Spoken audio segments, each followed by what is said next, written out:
¿cómo están? Espero que muy bien.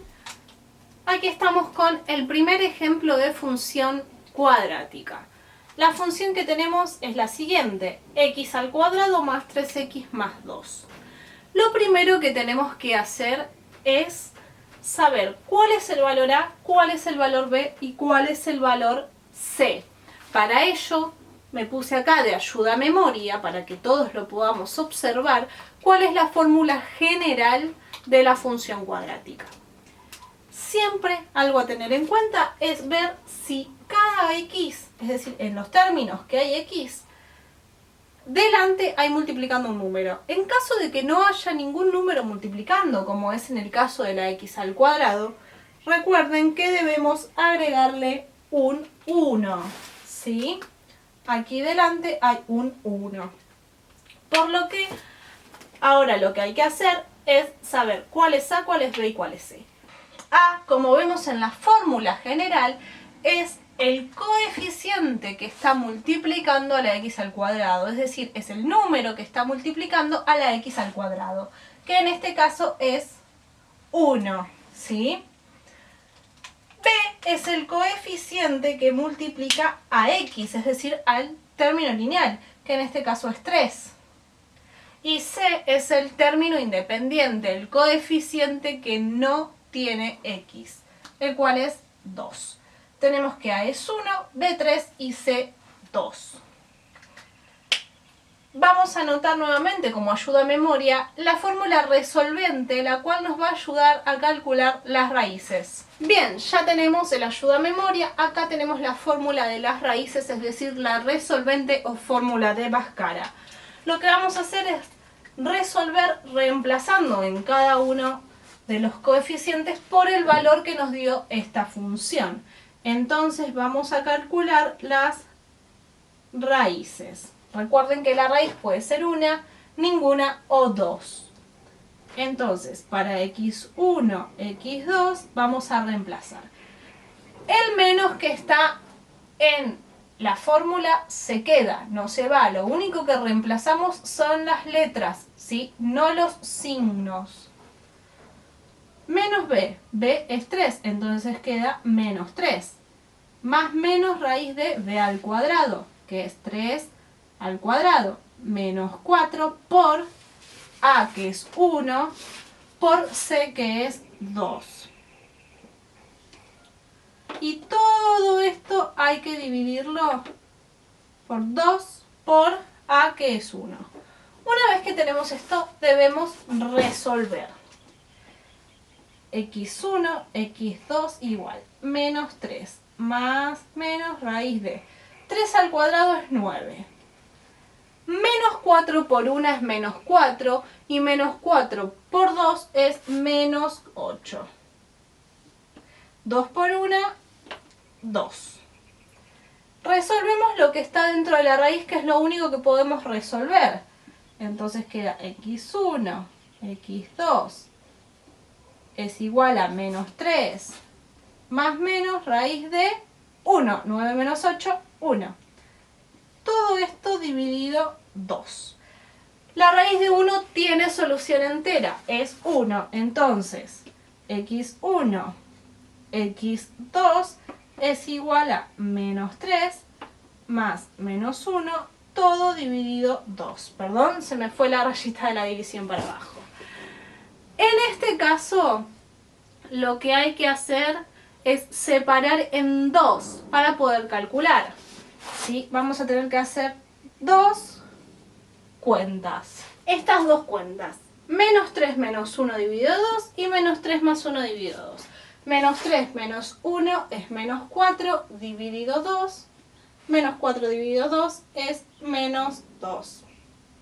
Esta es nuestra primer raíz, x1. Menos 3 más 1 es menos 2 sobre 2. Menos 2 dividido 2 es menos 1. Esta es nuestra segunda raíz. Ya tenemos x1 y x2, las cuales vamos a escribir aquí. x1 es menos 2 y x2 es menos 1. Bien, ya tenemos las raíces. Ahora lo que vamos a calcular es el vértice. Para calcular el vértice acá puse la ayuda a memoria de las fórmulas. Bien, vamos a calcular primero x del vértice. Para calcular x del vértice tenemos que hacer menos b sobre 2 por a. Es decir, que vamos a hacer menos 3, que es b, sobre 2 por el valor de a, que a es 1. Luego, xb es igual a menos 3 sobre 2.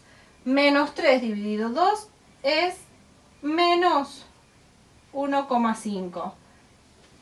Esta es la x del vértice.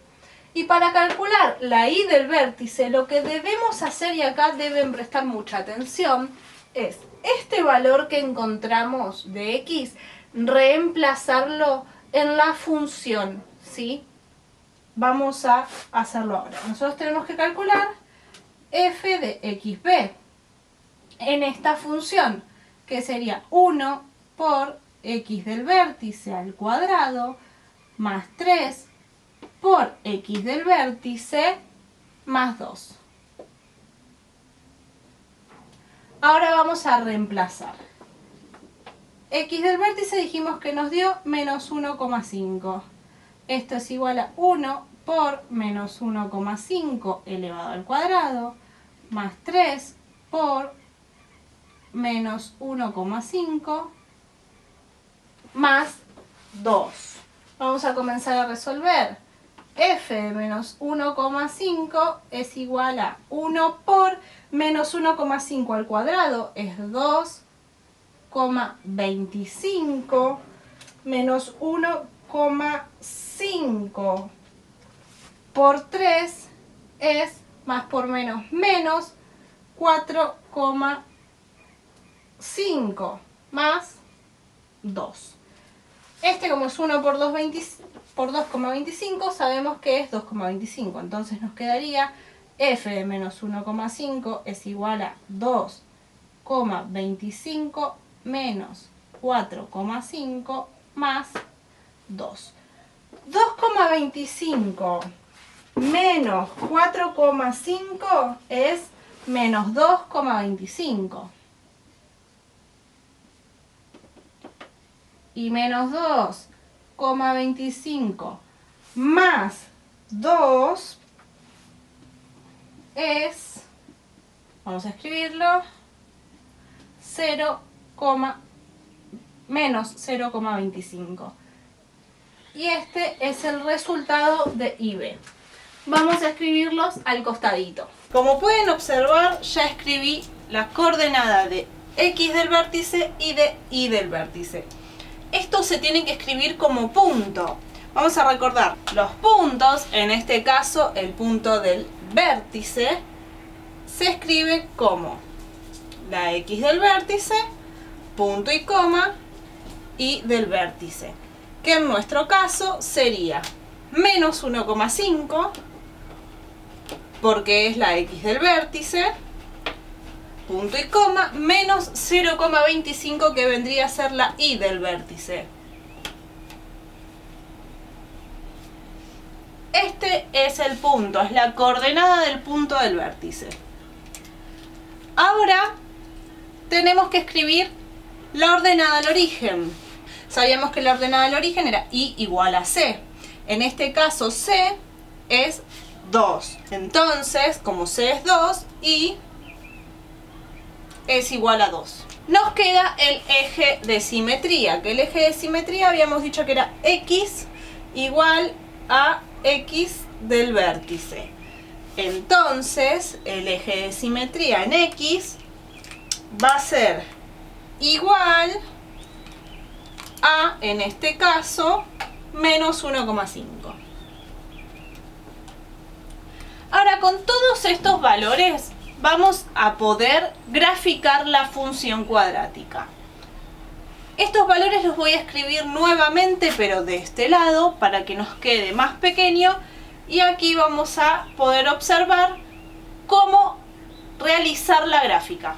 Ya tenemos los valores de ese lado. y vamos a ubicar las partes de esta función para poder graficarla. Vamos a comenzar con las raíces. Tenemos que la primera raíz es menos 2 y la segunda menos 1. Las raíces siempre van ubicadas sobre el eje X. El eje X es el eje horizontal. Por lo que en menos 2 hacemos un puntito y en menos 1 hacemos otro puntito. Ahora tenemos las coordenadas del vértice, que las coordenadas del vértice recuerden que son X menos 1,5 y menos 0,25. Con la regla vamos a poder saber bien dónde está ubicado el menos 1,5, el cual está ubicado justo aquí, en este puntito que no sé si logran ver. Ahora vamos a hacerlo más visual. Y en el eje Y tenemos que ubicar el menos 0,25. Para ello ubicamos la regla, ¿sí? En este caso una escuadra, y menos 0,25 sería justo acá. Acá está menos 0,25 y aquí está el menos 0,5. ¿Cómo podemos hacer para saber dónde va a estar ubicado nuestro punto? Porque en realidad lo que marcamos acá son muequitas que nos van a ayudar a poder graficar el punto. Ahora vamos a ver cómo. Lo que pueden observar ahora son dos rectas punteadas en color azul. Una de ellas pasa, ¿sí?, por menos 0,25 y es paralela al eje X. La otra pasa por el punto de menos 0,5 y es paralela pero al eje Y, ¿sí? Donde se cruzan esas dos rectas es donde está nuestro vértice, es decir, aquí está el vértice. Lo siguiente que tenemos a graficar es la ordenada del origen, la cual es 2, ¿sí? Como dice Y igual a 2, por el eje Y vamos a buscar el 2 y marcamos un puntito. El 2 está aquí, marcamos un puntito. Lo que nos resta es el eje de simetría. Pero para el eje de simetría, que es el último, el menos 1,5, vamos a esperar un momento, ¿sí? ¿Por qué? Porque es necesario aclarar algo. Siempre la recta que nosotros vamos a marcar para el vértice que sea paralela al eje Y, la vamos a tener que hacer más larga. En este caso, hacia arriba ya van a ver por qué. Porque todos los puntitos van hacia arriba, ¿sí? Ahora van a ver cómo queda. Esta que tenemos marcada acá, ya que ya extendimos hacia arriba, es el eje de simetría, ¿sí? Eje de simetría. ¿Para qué sirve este eje de simetría? El eje de simetría nos sirve para ubicar más puntos, porque funciona como un espejo. ¿Qué quiere decir esto? Que cada punto va a tener del otro lado del eje y a la misma distancia otro punto. Por ejemplo, el punto de la raíz menos 1 tiene una distancia de 0,5 al eje de simetría. Y la raíz menos 2 también tiene una distancia de 0,5 al eje de simetría. ¿Qué podemos hacer en este caso? Nosotros acá tenemos un punto, el de la ordenada al origen. Sabemos por el eje de simetría que acá tenemos 1,5 de unidad, ¿sí? ¿Por qué? Porque el eje de simetría pasa por el menos 1,5. Entonces, al 1,5 del otro lado del eje de simetría va a haber otro punto. Ahora se los muestro. Bien, el punto que quedó aquí marcado es el opuesto a este, ¿sí? Están a la misma distancia. ¿Para qué nos sirve? Para que nuestro gráfico nos quede bien. Ahora vamos a graficarlo. Así nos quedó el gráfico de la parábola, ¿sí? Recuerden que siempre para graficar en la función cuadrática No se debe usar regla, es a mano alzada, nunca va a quedar perfecto, pueden ver que acá a mí tampoco me quedó perfecta. La forma, sí, esta que tiene, que parece una U, o como muchos de mis alumnos dicen, una carita sonriente, es una parábola, ¿sí? En este caso, la parábola es cóncava, es decir, que está feliz o mirando hacia arriba. Vamos a ver en el próximo video otro ejemplo donde no va a haber dos raíces, sino que va a haber una, y la parábola va a ser mirando hacia abajo, es decir, triste. Así se termina con el gráfico de una función cuadrática. Eso es todo lo que hay que hacer. Es largo, pero es muy sencillo una vez que obtienen la práctica necesaria. Nos vemos en el próximo video.